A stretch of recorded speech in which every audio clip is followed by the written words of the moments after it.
E aí, beleza? Hoje a aula é sobre grupos adimensionais.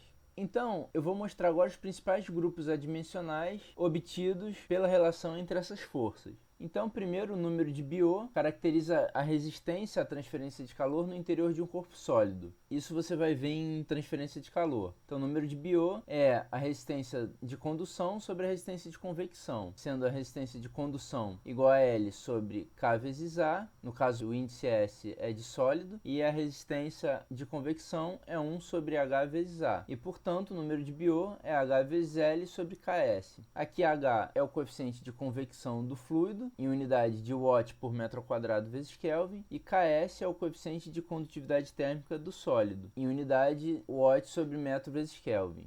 O número de Euler é dado pela força de pressão sobre a força inercial, então PL2 sobre ρV2L2, e portanto P sobre ρV2. Uma forma de escrever também é colocar esse termo 1 sobre 2 junto com ρV2, e esse número aí não muda a dimensão desse grupo adimensional. O número de Fourier também aparece muito em transferência de calor, é igual a αT sobre L ao quadrado, sendo α igual a K sobre ρCp, que é a difusividade térmica do material, em unidade metro ao quadrado por segundo.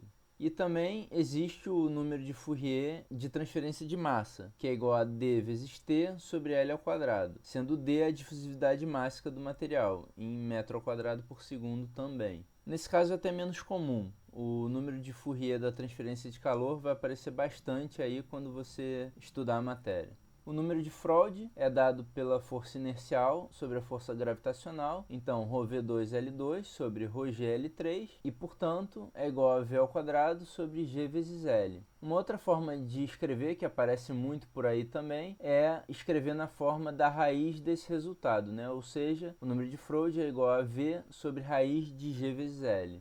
O número de Nusselt aparece muito também em transferência de calor e caracteriza o fluxo de calor de uma superfície sólida para o fluido. Então ele é igual à resistência de condução sobre a resistência de convecção, sendo a resistência de condução L sobre K vezes A, e o índice F significa fluido, e a resistência à convecção é 1 sobre H vezes A. E, portanto, o número de Nusselt é igual a H vezes L sobre Kf. E aqui o Kf é o coeficiente de condutividade térmica do fluido. Então, é essa a diferença entre o número de Biot e o número de Nusselt. O número de Biot geralmente aparece quando a gente está tratando de problemas transientes. E o número de Nusselt aparece aí para a gente calcular o H, que é o coeficiente de convecção do fluido. O número de Peclet aparece também em problemas de transferência de calor. É dado por V vezes L sobre alfa. Como alfa é K sobre ρCp, o número de Peclet pode ser escrito também como ρCp V vezes L sobre K.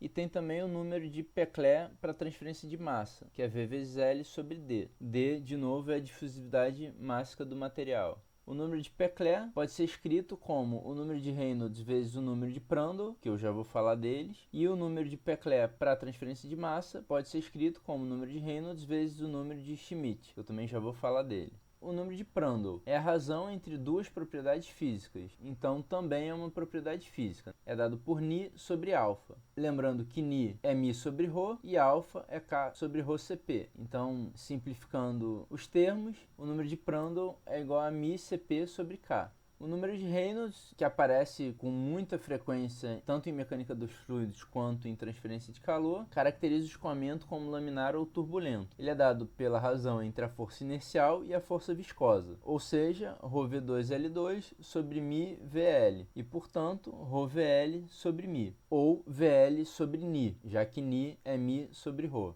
O número de Schmidt é a razão entre duas propriedades físicas, então também é uma propriedade física. É o equivalente do número de Prandtl, só que para transferência de massa. Então o número de Schmidt é dado por ni sobre d, que é igual a mi sobre ρ vezes d. Bom, espero que você tenha gostado e até a próxima aula.